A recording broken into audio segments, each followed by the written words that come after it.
No väike segadus tekkis siin selle pakivärgi, kuna ei ole kunagi varem olnud nagu mingid ümberistumisega lendu. Aga tuleb välja, et ei peagi minema ise pakke otsima.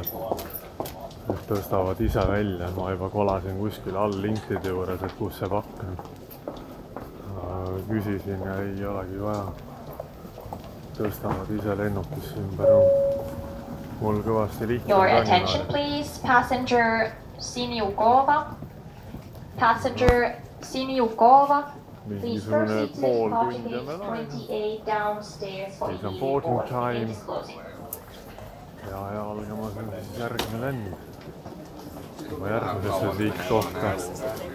No ma ei tea, Tallinnast siia Helsingisse oli küll ikkagi naljanumber tulla pool tundi ja see lennuk oli kohal. Aga nüüd järgmine vist. Järgmise lennukiga peaks saama sõita siis rahulikult 6 tundi.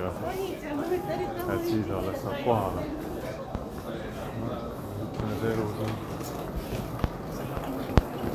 Soome lennuvälja on.